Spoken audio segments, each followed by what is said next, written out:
Ripple is a company that evolved out of the original development of the XRP Ledger. It was created by the same people who had originally created the XRP Ledger, and the original task was to do something with all the XRP, essentially, to come up with some way to turn that into something useful and valuable.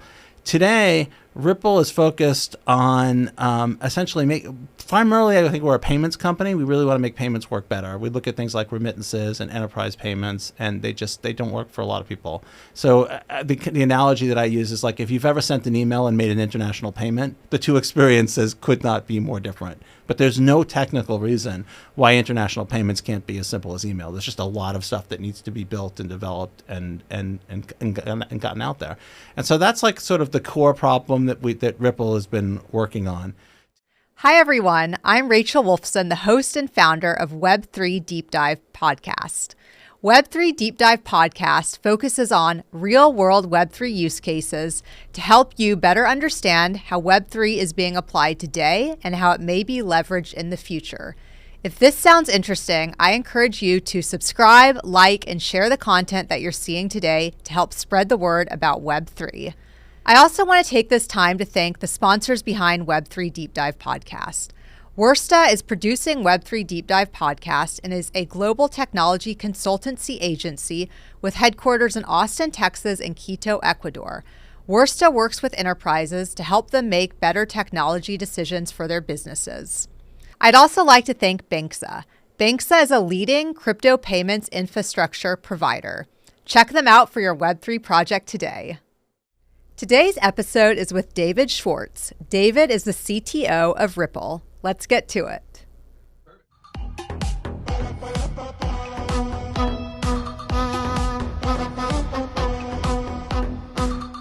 Hey, David. How's it going? Great. How are you? I'm doing well. It's so good to see you, and it's really good to have you here at the Web3 Deep Dive studio in Austin. This studio is amazing. Yeah. And thank you. It is amazing. And also, Deanna is joining us again as co-host. Hey, David. Good to see you. Great to be here. So, David, before we get started, I have to ask. David Schwartz is your full name. You are the CTO at Ripple, but you go by JoelKatz on Twitter. Why is that? Yeah, I get this question a lot. And it's actually dates back to when I was in high school. Pre-internet days, where there were these things called bulletin board systems, which were like pre-internet ways of communicating with people. And my friend set up a bulletin board system and asked me if I wanted an account, and I said yes. And he asked me if I wanted to use my real name, and I said hell no. I had no idea what I was going to do with it. I had no particular plans, but I just knew that like the answer to that question was definitely going to be no. So he said, well, what name do you want me to use? And I said, I don't know, make one up. And so his thought process, Ren and Stimpy was a popular show on MTV at the time, and Stimpy's full name is Stimpson J. Cat. And so he said, okay, we'll base it off that. We'll just make it a little more human. He made it Stimpson J. Katz, which was my name for a while. And then I started to use it. I had more of an online presence. The internet occurred, and I realized I had to have a name that at least sounded human. So I took a lesson from 3M. 3M was originally Minnesota Mining and Manufacturing, and they gradually morphed their name to 3M. And nobody today even knows what 3M was originally. Like if I was here from 3M, you would say, hey, why 3M? Like nobody even knows anymore. Totally forgot. It's a great name, right? So I decided I could do the same thing. So I went from Stimpson J. Katz to Stimpson JoelKatz, because J has to stand for something, right? Then I went from Stimpson JoelKatz to S. JoelKatz. Because, if you have a first name that's really weird, sometimes you'll drop it to initial. Then I just dropped the S, and then I was JoelKatz from then on. And as far as anyone knows, I had a normal human name from the beginning.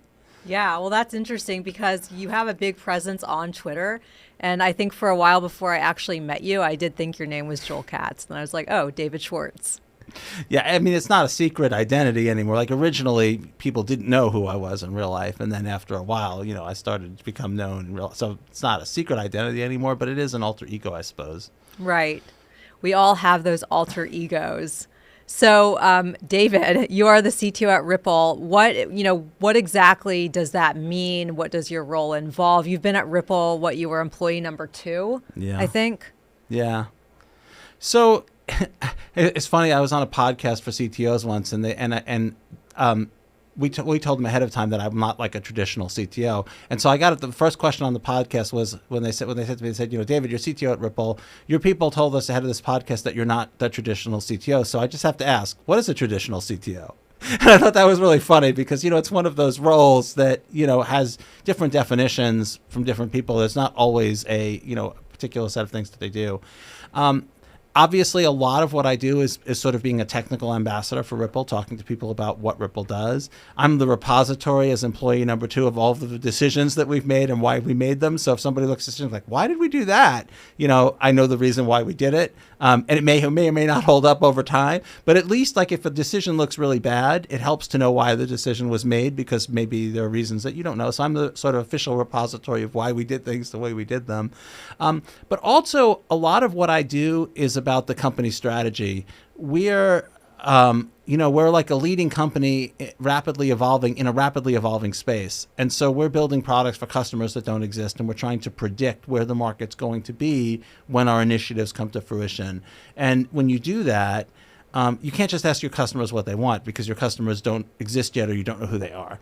And so it's a little bit more of a discipline of tracking what's going on in the space, external changes like regulation, technology, internal ideas that you have, and then aiming that into a strategy and then fine-tuning that. And that's a significant fraction of really what all of the senior leadership at Ripple does, but I particularly tend to focus on that. I have 0 reports. There's nobody who reports to me. There's nobody who will say that I'm their boss, which I like. One of the things that I learned early on is if there's something you have to do, then you have to do it, or it doesn't get done. That's what it means when there's something you have to do. When there's nothing that you have to do, that means that you can apply yourself where you think the benefits are the greatest. There's nothing that if I don't do it, it won't get done, which is nice. I can go away for a year. I would like to think Ripple would do things a little worse. If I could go away and everything's exactly the same, why am I doing this? But I mean, there's nothing nothing specific that wouldn't get done. It's just those things that I add wouldn't happen. Mm-hmm. And can you explain for the listeners that don't know what Ripple does or what Ripple is? It's a blockchain network, but can you explain, what is Ripple? What is the goal behind the platform? It's funny that you say that. When Brad Garlinghouse took over as CEO, he gave his speech, and he said, any questions? And the first question that he got was essentially that question. Chris Kanaan, our head of engineering at the time, said, what is Ripple? And you should have seen Brad's face but that's like a great question to ask somebody inside an organization. Like, what do you think? Why do you think we're all here? What do you think the purpose of the I love that question. So Ripple, so it's always hard to figure out where to start that answer because there's so many ways that you can sort of approach it. But I'll start by saying Ripple is a company that evolved out of the original development of the XRP Ledger. It was created by the same people who had originally created the XRP Ledger. And the original task was to do something with all the XRP, essentially, to come up with some way to turn that into something useful and valuable. Today, Ripple is focused on essentially primarily, I think we're a payments company. We really want to make payments work better. We look at things like remittances and enterprise payments, and they don't work for a lot of people. So the analogy that I use is like if you've ever sent an email and made an international payment, the two experiences could not be more different. But there's no technical reason why international payments can't be as simple as email. There's just a lot of stuff that needs to be built and developed and gotten out there. And so that's like sort of the core problem that Ripple has been working on. Today, Ripple has internally like two components of like accomplishing that strategic goal. One of them is RippleNet, which is an enterprise payments platform. It's made for institutional payments, and it enables them to settle with a cryptocurrency because it's a modern payment system. It has other advantages too, but like in traditional payment systems like SWIFT, the way that institutional payments are typically made, the money is just sort of pushed out onto the network, and you sort of hope it gets to the destination. If it doesn't, you solve that. Like email doesn't work that way. Email has closed loop messaging, it has error reporting, like all of the things that payments don't have. And then the other side of Ripple we call RippleX, and that's the side that's building new technologies for the XRP Ledger. That's the side that's kind of bringing institutions and Web3 and NFTs together, building open source software and participating in a greater community to build for the XRP Ledger. Got it. So we'll focus a little bit more on RippleX today, just given that this is a Web3 focused podcast.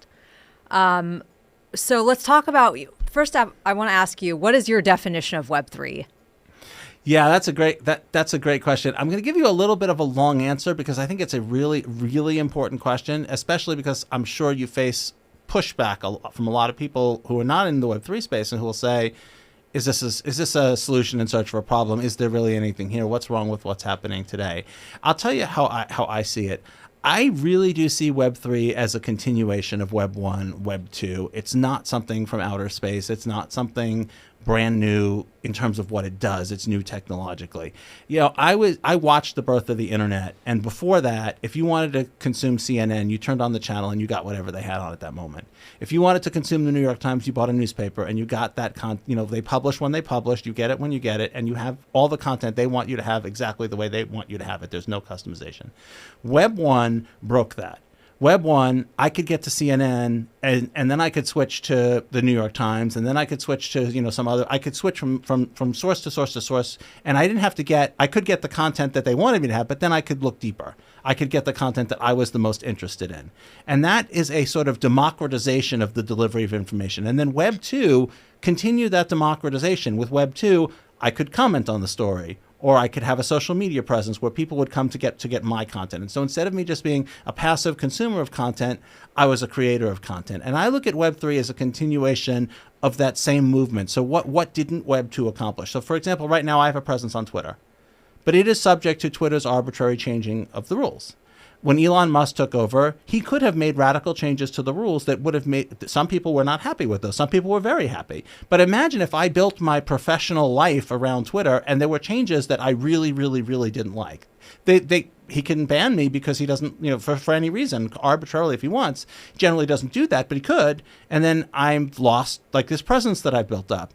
And there's a financial component to that too, because what's happened is people who have tried to build competing technologies where they've had different rules, you may not like them. A lot of them were terrible. A lot of them are terrible. They're awful places, but they're within the bounds of what freedom of speech is supposed to allow. And what they found is that they can't operate because they get excluded. Companies won't do business with them. And in practice, you can't have a presence on the internet as a business if you can't pay people and if people can't pay you.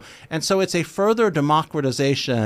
Web3 is like the next step in that movement to give people more control over how they produce and consume content. And how you produce and consume content in the Web 2 environment is in these places where you're curating content and you're building a sort of cooperative community. So it's ownership, it's an inclusion. That's such a great definition. It's a long one, though. No, it's really good, though, in the way that you summarize it as an evolution, not as something new and scary. And that means blockchain technology sort of came along at the right time. The same thing happened with payments. With or without blockchain, international payments were terrible and people don't like them. And if you look at companies like Uber or Amazon, they have hundreds of payment engineers to make payments work for them. How do you compete with them as a small company if you have to hire hundreds of payment engineers? So blockchain came along at the right time to solve that problem. That problem was going to get solved with or without blockchain, but blockchain has the opportunity to be the solution. I think the same thing here.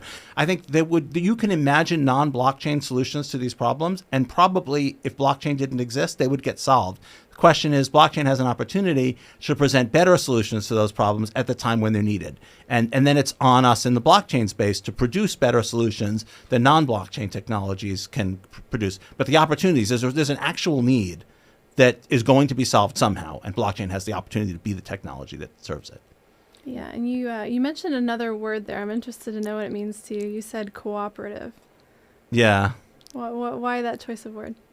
Well, I think what makes these technologies work is cooperation.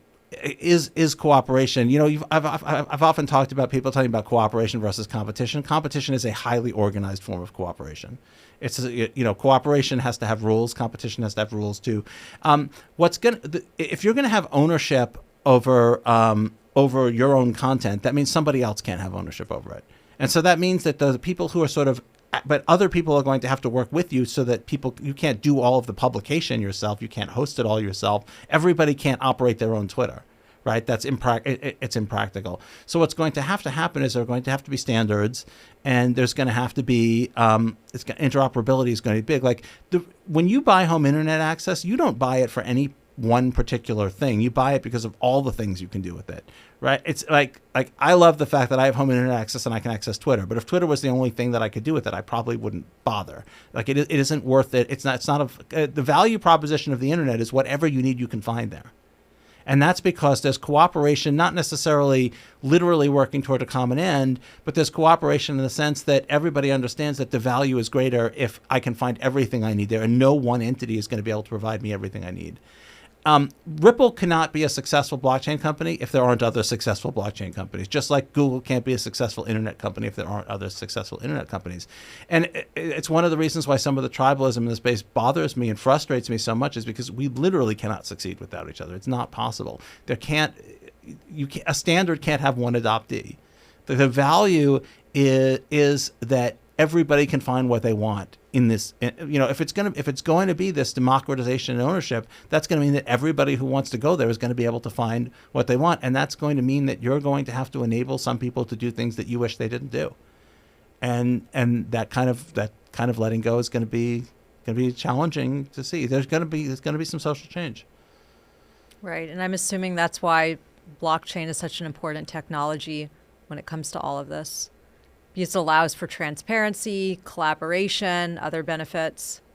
Yeah, the way I usually explain it, sort of technically, is I've been talking about this several times. I'm talking about how when I first came into the space, everybody thought that proof of work was Bitcoin's secret sauce. And what I said is that's not what the secret sauce is. What the secret sauce is that all of the system's data is public. All of the transactions are public. Everybody knows what every transaction is supposed to do, and there's no central authority that gets to govern the system. Like, that's the secret sauce. That means that as an independent user of the Bitcoin blockchain, I can make sure that all the system's rules are followed myself. I don't have to trust somebody else to enforce those rules. And I know that those rules are going to be enforced for me because everybody is enforcing them. There's no central party that can be convinced to make some exception to the rules that harms me. And I think those are exactly the attributes you need if the democratization is going to be real democratization and not fake democratization. So, I probably 4 years ago, I would not have seen the need for Web3. I would have said, well, this is great. Like, anybody can start their own blog. You can start a social media network. Come on, it's not cheap, but like, there's no barriers to you doing it other than the fact that like starting a business is a big deal. And I probably would have thought that Web2 had solved the problem, but you can see today that's not the case. Let's talk a little bit about what Ripple is doing to enable Web3. Because like you said, there's the payment side of things. And when I think of Ripple, I always think about enterprises and payments, just making payments faster and better and easier, because that's what Ripple is great at doing. But there's also this other side of Ripple that you've mentioned. Mm-hmm. So in terms of Web3, what is that other side of Ripple doing to enable Web3? I think we're doing a lot of different things, but I'll talk about the one that's most interesting because I think it's most different from what everybody else is doing, and that's why I think probably it's the most interesting. Just like when everybody else in the space was focused on bottom-up adoption of crypto, Ripple kind of focused on top-down. Not because we didn't believe in bottom-up adoption, but it's because it's something we felt that we could do and that other people couldn't really do. Like a couple of people working on some software, they're not going to be able to make enterprise software that banks are going to use in their payment flows. That's not realistic. You have to have an enterprise to do that. What we're looking at in the Web3 space is very similar. One of the things that we're doing is we're looking at the barriers to enterprise adoption of DeFi and Web3 technologies. What's preventing enterprises from using those technologies? And there's areas in tokenization, in liquidity, in compliance, identity, those kinds of barriers to sort of institutional adoption. Just like the internet, in the early days, there was adoption by universities, adoption by the military that helped to grow the platform. I think we think that institutional adoption can be a huge driver of DeFi growth and can make it more attractive to these bottom-up approaches. And that's something that is hard to do on a small scale. So I think that's something where Ripple's unique ability, the things that Ripple has, the people that we have, the money that we have, and the sort of the skill set that we've built around building software that enterprises can rely on is unique. Right. And so are those enterprises that you're building software for, are they interested in Web3? Do they want to start, enabling NFTs to drive some sort of adoption, or? The funny thing is, when we started with RippleNet in payments, the enterprises weren't interested at all. And we just said, well, forget about all this blockchain stuff. We'll just make your payments better. And then, of course, we had the opportunity to go back and say, hey, now that you guys are interested in blockchain, Coinbase going public sort of caused every company to realize, wait a minute, we better have a strategy. They went public and they had a market capitalization that was greater than like financial institutions that had been household names for decades. And it was like, we have to have a cryptocurrency strategy. We have to have a blockchain strategy.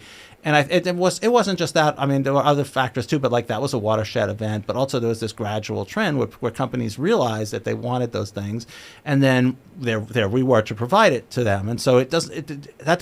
I'm just saying it doesn't have to be the case that people want it in order to justify building it. But I think that we are seeing specific blockers to institutional adoption. Like one of the ones that's the simplest and easiest to talk about is sanctions compliance. So your listeners may not know that like the United States government has a list of entities that you are not allowed to do business with. And if you do, the sanctions can be, the punishment can be extremely high. And I didn't know I was doing business with them is not an excuse. It's what's called strict liability. It means if you did it, you have to figure out a way not to do it, or you can't do the thing that might create the chance that you will do it. And this is a real blocker to institutional adoption of DeFi. It's just one example, but it's for many companies. It's like if we can't do sanctions compliance, we can't do it. It's just a hard no. Because they're facing potentially tens of millions of dollars, plus in liability, and there's nothing they can do about it. They're just not going to do it. And so those are problems that are very tangible today. And so solutions like identity and sort of creating a sort of island inside the ocean where there's compliance, these sort of steps towards compliance will help to bring institutions into the DeFi world. And I hope we can do that without trying to change, Bank of America is not going to use SushiSwap. You know what I mean? It's just not going to happen. And SushiSwap is not going to require people to prove absence of sanctions compliance in order to use it, because there's just no practical way for them to do that. And so the thing is, if what is the solution that doesn't try to impose one regulatory regime on an entire blockchain? Like Ethereum is not in the EU ecosystem. The XRPL is not under U.S. government jurisdiction. So the challenge is, if we're going to have public blockchains that aren't in jurisdictions, how can we allow enterprises to comply with regulations if they want to, which they do because they won't adopt the technologies if they can't. Banxa is the leading crypto on and off-ramp solution. Through an extensive and growing network of global and local payment solutions and regulatory licenses, Banxa helps businesses provide seamless integration of crypto and fiat for global audiences safely and compliantly with lower fees and higher conversion rates. For more information on how to integrate Banxa into your project or product, visit banxa.com. So I think that's really interesting what you just said, because we've been having a lot of conversations here on Web3 Deep Dive about, companies using blockchain technology for Web3 purposes. But what you bring up is there's still this barrier that's regulatory. And so I think that in order for mass adoption for Web3 to actually occur, we need those regulatory challenges fixed. It's biggest when you're talking about money, right? Okay. Yeah. So when you're talking about the movement of money, that's where it's the biggest. It's not as big if you're talking about if you're talking about other things. But unfortunately, the most interesting thing is the movement of money. Mm-hmm. And even if you're talking about NFTs, well, what do you want to do with an NFT? You want to buy it? You want to sell it? So if you're talking about institutional adoption of NFTs, they're going to have to vet who's buying and selling it. And it may not be enough for them to just vet who they're directly buying to. Mm-hmm. If they have a marketplace and they don't know the path. So those kinds of challenges. Yeah. Right. So Ripple has implemented XLS 20. It's an amendment that allows for NFTs to be placed on the XRP Ledger. Yeah. So there was a method to do it before that called XLS 13 that was basically bashing a square peg in a round hole. It was brilliant, but not super efficient. So people actually found a way to put NFTs on the XRP Ledger, even though there was no support at all. They found a way to make it work, but it was not very scalable, and it's an outstanding achievement given the fact that there was no support. But it really highlighted the need for some sort of a system that was optimized and efficient. Ripple proposed what was then called XLS20D, meaning not adopted yet, a draft, that was a standard for native NFTs on the XRP Ledger. There was a whole bunch of community involvement around finalizing that specification and figuring out what trade-offs people wanted to take.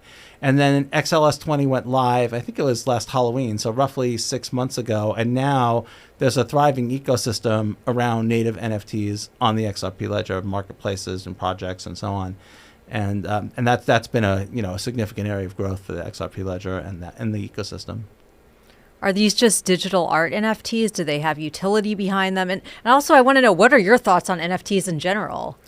Most of them are still what I would call collectibles. I think that's still the dominant use case pretty much across the space. I think we're all interested in NFTs that are not that collectibles are not interesting and exciting, but it's one of those cases where it doesn't really solve an existing problem. I think areas that are very interesting are things like NFTs that represent real world assets, things like real estate, tokenization of ownership of objects or businesses, those kinds of things. Carbon markets, I think, are very interesting too. The big problem with carbon markets is the inability to prove the absence of something. So if you sell me a carbon credit, I want to know that you didn't sell that same credit to somebody else. And existing marketplaces, you just have to sort of take the word of some marketplace that they didn't do that. If your project commits to trading only carbon credits on the XRP Ledger, then I can look at how many carbon credits that you've issued, and I can also look at an audit. It's easy to tell in the real world how much carbon offset you've actually done. It's harder to make sure that you don't sell it more than once. And so that proof of absence is a big one. It's very hard. Future is notoriously hard to predict, and so I don't pretend to know what direction these use cases are going to go. But I think all of those things are just very interesting.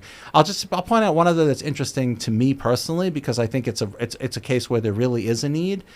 Every single one of us probably owns all kinds of digital rights, whether it's movies that you've purchased, whether it's books on Kindle, whether it's songs, whether video games. You have these bundles of digital rights that you own, and it's a huge thriving industry, and there's no way for you to manage or control them. They're spread out all over the place. So if you buy a movie on Hulu, you can only find that movie when you load up the Hulu app. And if you decide that you don't want to use Hulu anymore because you like Amazon Prime better, you have to give up all of the movies you bought on Hulu, and that adds friction to your ability to use the service that works best for you.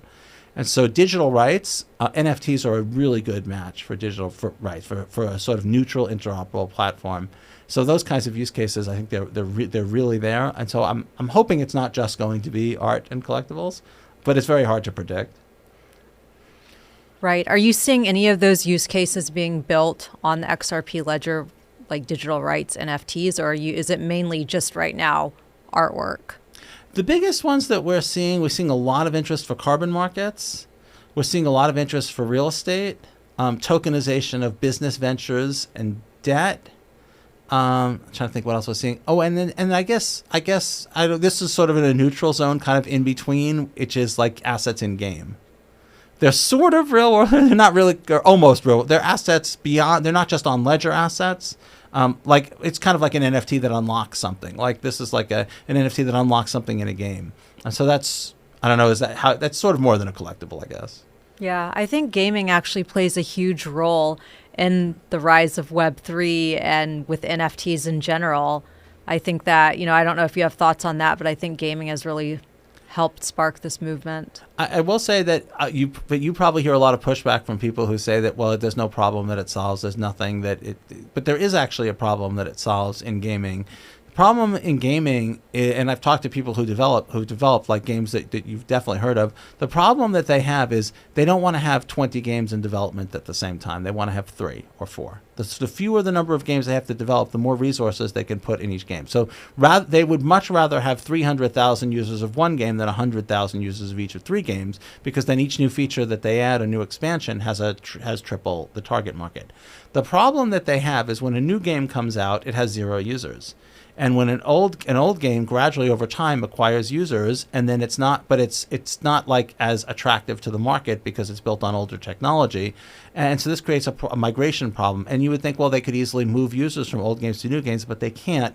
For the same reason, if you remember when you graduate high school and you become a freshman at college, you go from being like the top of the heap to the bottom of the heap. Like every time when you leave an old game for a new game, you go from having everything unlocked and everything to having nothing. And so that's a big sort of, and you're completely like, something that allowed you to take some of what you had built from the older game into the newer game would make it easier for gaming companies to sort of sunset their older games and focus their development on their newer games. So there are real problems that they think that this technology could solve. It's not just a solution looking for a problem. So I think that is also exciting. Yeah. I want to get your thoughts on something interesting because we've been talking about NFTs being built for the XRP Ledger. What are your thoughts on Bitcoin NFTs or Bitcoin ordinals? I just had to ask. I'm like super curious as to what you think about that because everybody's raving about it now. Well, and I've also heard, I just want to say that I think both sides have gotten like a little hysterical on this. And so I'm going to push back a little bit on both sides. So first on the hysteria against, people are like, this threatens the fungibility of Bitcoin. No, it doesn't. It doesn't. People might really like I might love dollar bills that have serial numbers with 3 consecutive 9s, and there might be some craze for like finding serial numbers with interesting numbers or patterns on them. That's not going to make it harder for you to buy your groceries with cash. That's not, that's not going to, the fact that there might be some bills that some people might associate more value with, and some people might go through all their bills, and some people just won't. And it's not going to hurt them in any tangible. It's not like your grocery store is going to be like, oh no, we only want bills that have cool serial numbers, because that's not their business. So it's not a threat to the fungibility of Bitcoin. On the other side, the hysteria in favor of it. There's people who are going to collect all kinds of things. If anything that's rare, someone will collect it. And I don't necessarily think that's a big thing, but I hope that I can put it in the harmless fun category. Yeah, it's just interesting because when I think of Bitcoin, I think of it as a store of value. Mm-hmm. I don't think of it as a network that, personally, I don't think of it as a network like Ethereum where people should build on. But I guess the Bitcoin NFTs are opening up this whole new use case, which is actually, it's great, if you think about it, these new use cases for the Bitcoin blockchain.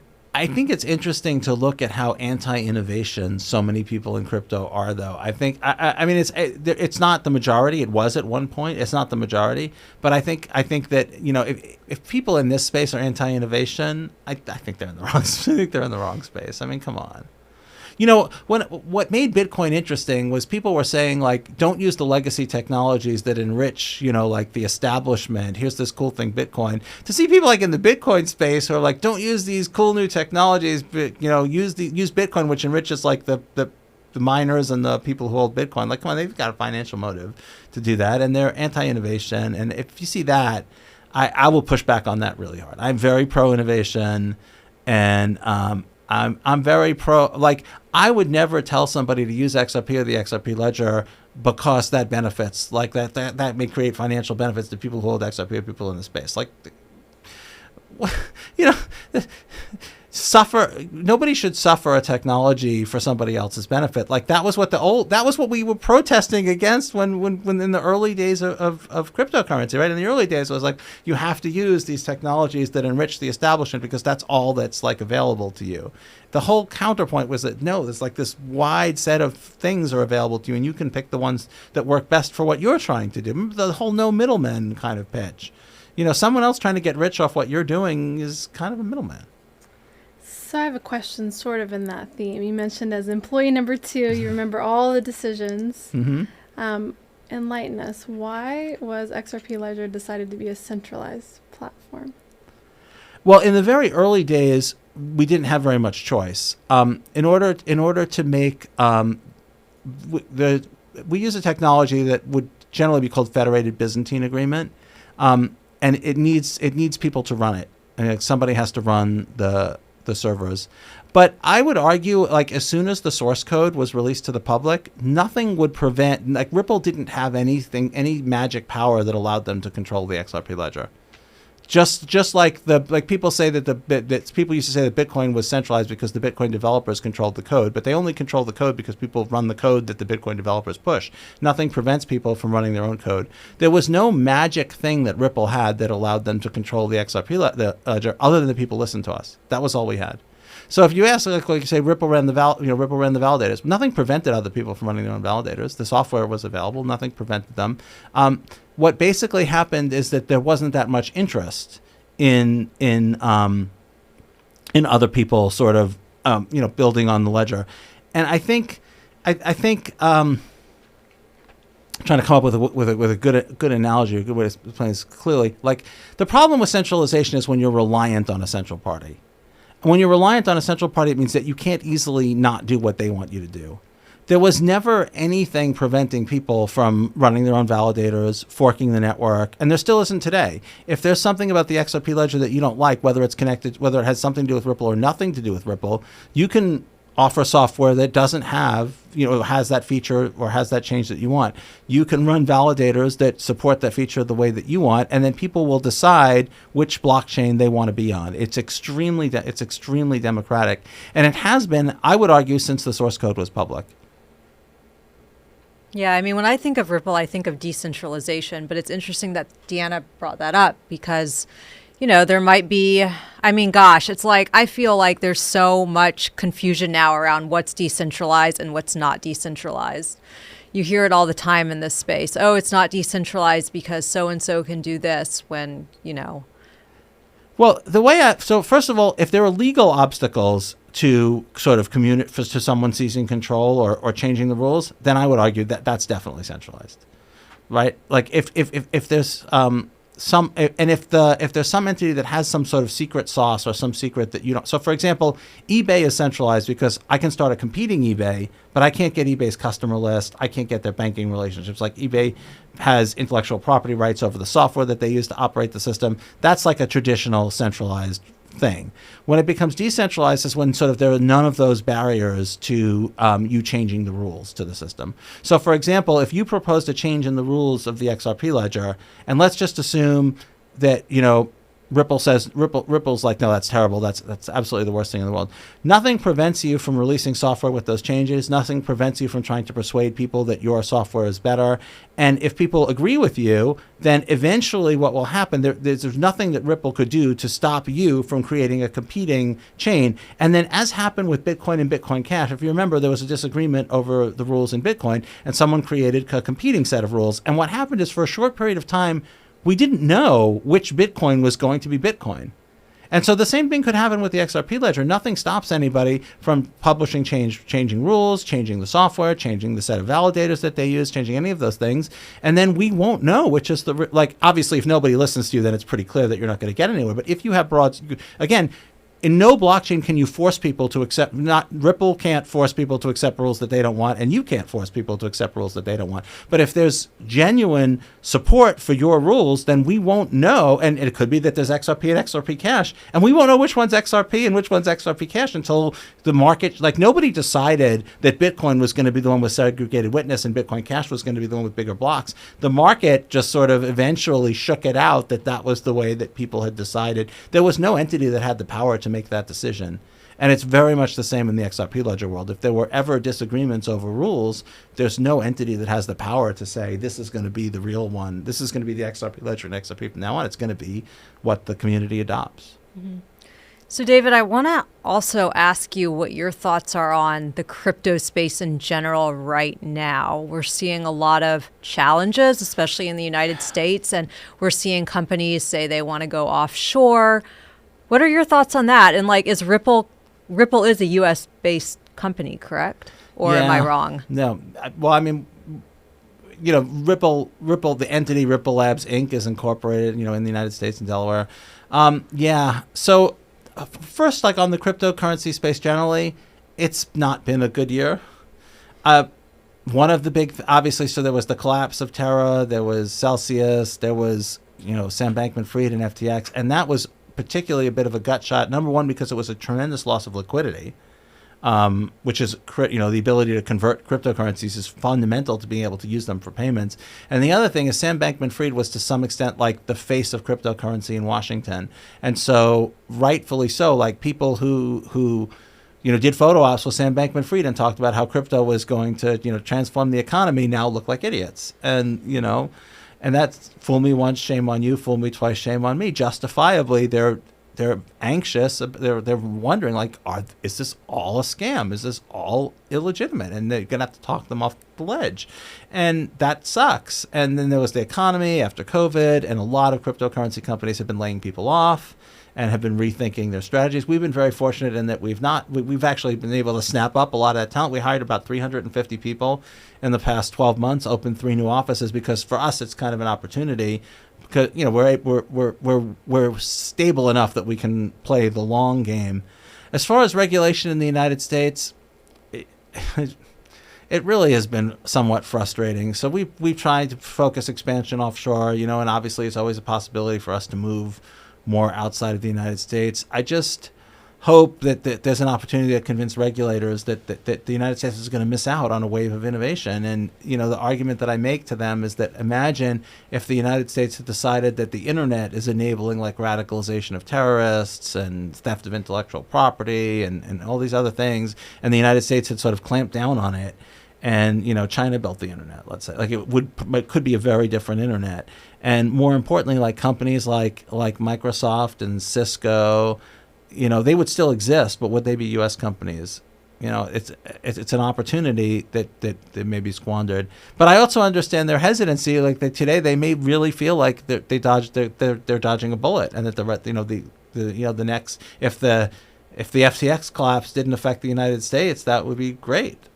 So yeah, it's a little depressing. I hope that we don't wind up having to push all this innovation offshore. Personally, I think that would be a big loss for the United States. Yeah, I agree. Interestingly enough, Sam Bankman-Fried never let me interview him, and now I'm glad. Yeah, there'd be pictures of you next to him and you asking him softball questions, and you're saying something about how FTX is like bringing crypto to the masses, and you'd be like, I agree. You'd be like, yeah. Right. Exactly. I did have an interview with him, and I wonder if anyone's gone over it to mine it for places where you interviewed him or he interviewed you. We kind of just curious how that worked out. We kind of had a chat. I wonder if there's anything. I don't think so. Interesting. Deanna, any thoughts on that? Oh gosh, too many. Any thoughts that you can share? Well, I think your point about keeping innovation in America is a really, really important one that especially the regulators need to hear more about, because I don't think that's at the top of conversation enough, right? Pushing crypto out means pushing innovation out, means pushing huge companies out, right? Which means a massive loss of revenue for America, which is really the last thing we need right now. And a loss of the opportunity to shape how the technology evolves. Like, again, with my example of the internet, like if the internet had been built in China or Russia or even in Europe, like would it have reflected American values about freedom of speech and expression like as much as it does? I don't know that it would have, and I think that would be a much more a pretty tragic loss. So I'm curious, and I find it fascinating because I've been reporting on this space since 2017. I feel like I say that in every podcast, but I've seen so many changes happen. I've seen companies here and companies go away, and then, one day they're successful and the next day they're gone. Ripple has always been successful, in my opinion. Like, you guys have always been, and I'm not just saying this, I actually truly mean it, a solid blockchain network that people want to use. Why has that been the case? So I'll push back a little bit and just say that the blockchain network is the XRP Ledger. Ripple's the company. They've both been both been successful. That's a good thing to say, yeah. So as far as the Ledger's success, I was just thinking back on 10 years of a blockchain that's been in operation for 10 years, and there really have not been radical changes. There've never been none of the changes that were made were radical. They were evolutions, not revolutions. I think part of it is just we made a lot of good decisions in the early. Not to pat my, but it turns out employee number 2. But a lot of them we just guessed right about a lot of things. But I think also just we Ripple, the company, acquired a team very early with a very broad skill set. Like, I watched other companies that hired all like stereotypical young men right out of college who knew distributed systems and blockchains inside out, but nothing else.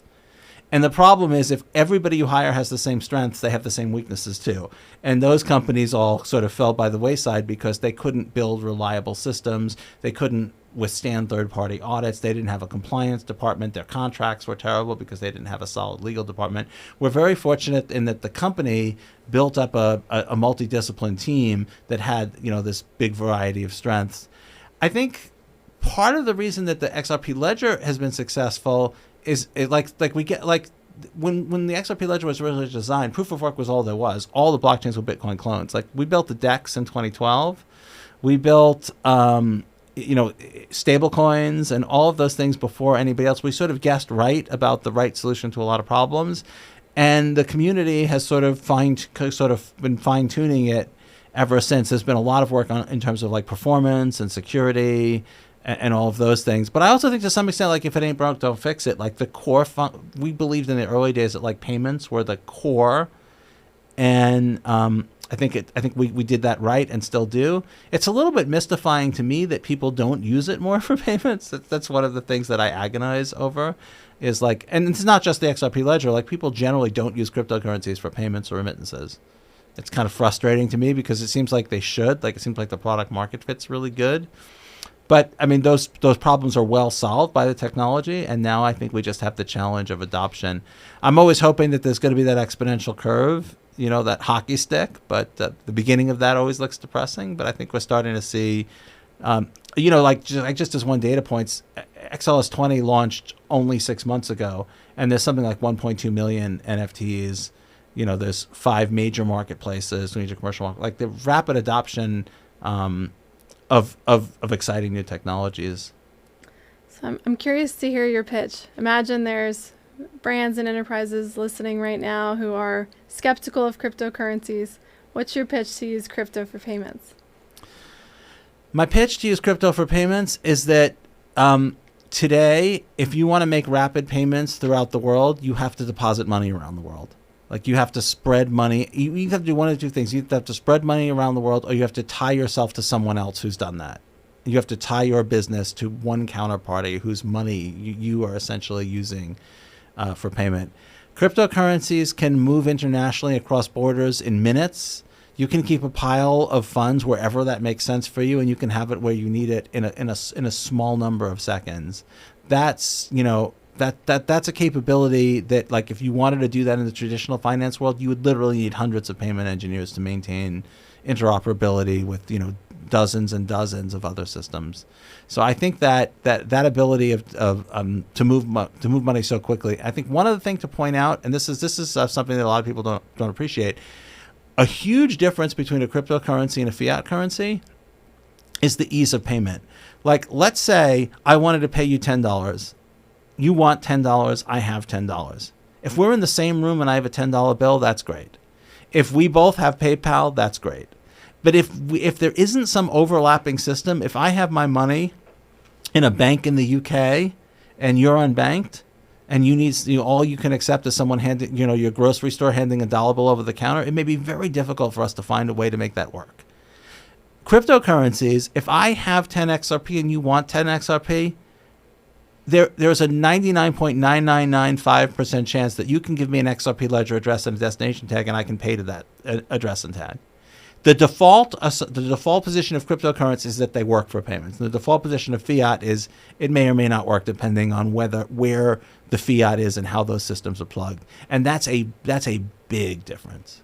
Right. But also with crypto, I mean, you know, the prices are not stable unless it's a stable coin. Yeah.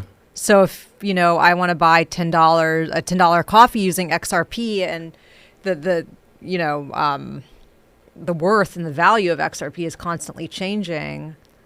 Yeah. I might not be able to afford that coffee depending on the amount of XRP I have. So the problem with that is, so there's an easy workaround, but the problem is the workaround comes with its own caveat. So the easy workaround is you buy the XRP right at the time that you buy the coffee. And so therefore, and then if necessary, the person who you bought the coffee from sells the XRP, right? So let's say you don't want any exposure and they don't want any exposure. So what winds up happening is you buy XRP, you use the XRP to buy the coffee, and then they sell the XRP in a very short amount of time. That eliminates the volatility problem, but you can immediately think of why that's not a spectacularly great solution. So that means you have to be able to do all that stuff, and the person you're buying the coffee from has to do all that stuff, and none of those things are free. And so the cost of doing those things has to be less than the cost of you just buying the coffee however else you would do it. And if that's you buying a coffee at your local Starbucks, it's probably going to lose. And that's why I think you saw this huge trend of companies like, we take Bitcoin, and then that trend stopped, and now they've all backslid on it. because in the case of where the competing payment is, not that bad, then the inconvenience of, having to buy and sell on both ends, or at least on one end, there's nothing outweigh it. So you need a situation where the payment doesn't work very well to begin with. And so remittances are a good example of a situation where the payment doesn't work very well to begin with. And another one is like small payments. Like if I want to hire somebody in France to take an unusual angle picture of the Eiffel Tower for me right now, like I could find somebody who's willing to do that, but how could I pay them? Yeah. And like a cryptocurrency, there I'm not super concerned about it's just the cost of the transaction cost is the limiting factor. Right. Yeah. I mean, paying someone, especially when it comes to stable coins that are actually stable and work well, they're great for payments. Yeah. Terra was, that's definitely a possibility. But I also think that, like, if you imagine a world where stable coins are very, very successful, it's not just going to be one, because a stable coin that's stable for me in the United States is not necessarily stable for somebody in Mexico or somebody in the UK. And so you're still going to need some system to provide interoperability and liquidity between stable coins. And stable coins are always going to be tied to a jurisdiction. Except for algorithmic stable coins, nobody knows how to build an algorithmic stable coin. Algorithmic stablecoins are like nuclear reactors. When they work great, but they have occasional spectacular failures, and we're not really sure how to make sure they don't. And so, you know. Or flat coins, which are they're tied to inflation. That's what a friend of mine is doing. Yeah, so basket of currency coins are interesting. But again, those the counterparty that's stabilizing them has to be in some jurisdiction, which is going to create some. Yeah. Maybe. I mean, I'm not going to be. I'm never going to be the one who's going to tell you not to look at a technology because there's some competing technology that I have some financial interest in. Better. I want people to get the best experiences, and of course, it's on the people who are promoting individual technologies to make those technologies the best solution to some real world problem. And so, all of those things are interesting to me. Yeah. We're going to wrap up in a little bit. So, David, I want to know, what can we expect next from Ripple? What are you most excited about? What are the biggest innovations that we can look forward to at Ripple and with the XRP Ledger? Well, the one that I'm personally most excited about, but this may have to do with quirks of my personality, is the automated market maker proposal. I'm just personally really excited about that. I've been trading Forex and other types of market making for 30 plus years, and just the way the automated market maker works. So I'll give the short version of why it's interesting to me is, in almost every other arena, volatility is a minus. An automated market maker turns volatility into yield, which is super, and I could go on an hour about the math, but volatility is inefficiency, and inefficiency can always be solved at a cost. You can always make a profit by reducing some inefficiency, unless there are and normally you can't, because there are market obstacles. So, for example, trading stocks is expensive and slow and all of that. But the transaction fee on the XRP Ledger is a tiny, tiny fraction of a penny. The transaction completion time is 10 seconds or less. So like the mechanics, the efficiency is so high. It's going to be very interesting to me to see, what that does as far how that performs. Super exciting for me personally. I don't know that other people are as excited about it as I am. I hope they are, because I think it's cool. And we've done some unique things in the way we implemented it, ways that I think will improve essentially the yield. It's effectively a way to lend money to an automated machine that makes money through implementing trading strategies and through making markets. So we'll see if that delivers on my excitement. I think you'll see continued growth of the NFT space into areas. I'm hoping things like carbon markets and tokenizing of real world assets. But I think also you're going to see movement on the Web3 and DeFi space. We're working internally right now. We have proposals for things like identity and sanctions compliance, and I think tokenization, liquidity, compliance is especially sanctions compliance. So I think you're going to see interesting stuff from us. And I should mention that we're always hiring. We hired 350 people in the last year, 3 new offices. Great place to work. A successful company, as you point, a historically successful company. Hire me. Just kidding. No more Web3 deep dive. Just kidding. Wait, what are your thoughts on AI? Is Ripple doing anything with AI by chance? Ripple isn't currently. I'm one of those people who I'm super excited by what I've seen. There's been so much transformation in such a short period of time. I'm not one of those people who's super concerned, although I definitely have people who are trying to convince me that people who have opinions I respect, who are experts on AI, who are trying to convince me that like the sky is falling. I've managed to not believe them yet, but we'll see how that goes.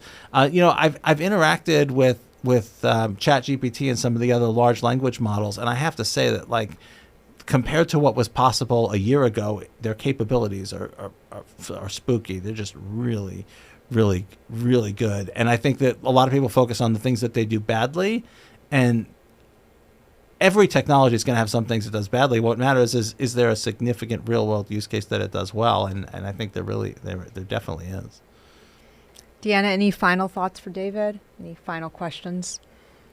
I'm just so pleased to have this conversation with you today and hear your insights. Someone who's been in the industry for so long and still so positive on innovation and all the good things to come. One of the things you said in the very beginning was for customers that don't exist yet, right? Solving problems for customers that don't exist yet and problems we don't even know about yet. Are there any that are top of mind for you that you could enlighten us on? I think the future world where people have a sort of a wallet that's a sort of universal store of value. So that could mean tokenized stocks, that could mean cryptocurrencies, that could mean fiat assets, that could mean digital rights to things that they've purchased. It could mean NFTs for collectibles, games. This idea that you have a person who, when they get paid, let's say you get paid every 2 weeks, you get paid, and that money comes in, and you can have whatever you want to have happen to that money. And when you go to the grocery store and you get that bill and you go to pay the bill, that payment can come out of your portfolio of things that you hold however you want. And you could be a millionaire, or you could be, someone in a third world country whose net worth is less than the cost of this microphone. And you would have access to that same set of tools. Obviously, you'd be using them on a different scale, but you would have the same set of options. You like holding gold? When you get paid, you could have tokenized gold. And when you go to pay, at the grocery store, you're using tokenized gold that's being sold. And it's just everything in one place. And that means like when you gift money to other people, when you pass away, your heirs don't have to go looking for your assets spread all over the place.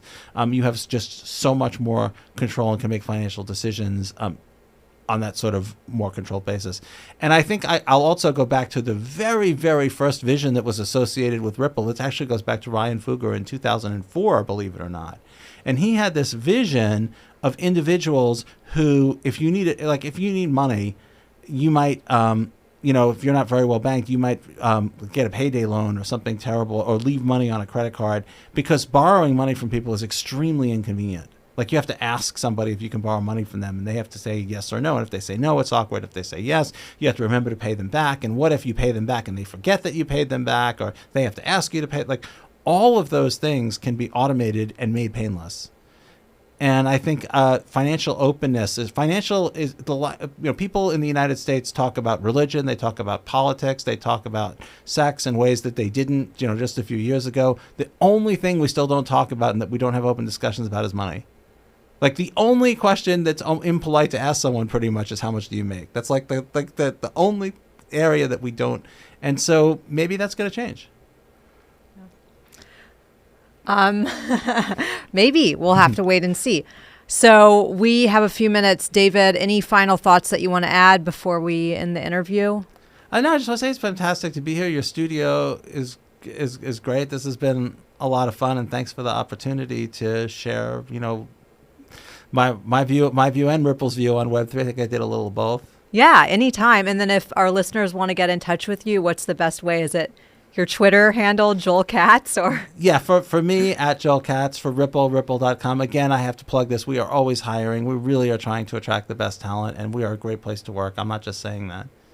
Yeah, awesome. Well, David, it's been a pleasure. Thank you so much. Pleasure. Thanks. Thanks, David.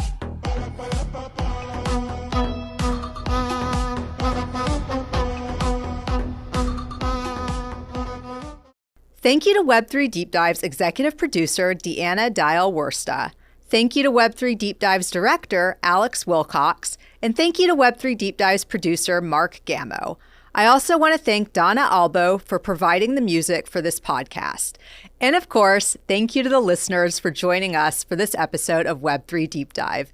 If you enjoyed this episode, I encourage you to like, comment, subscribe, and share so you can help spread the love and get the word out there about Web3 Deep Dive. I'll see you guys next time. Thanks.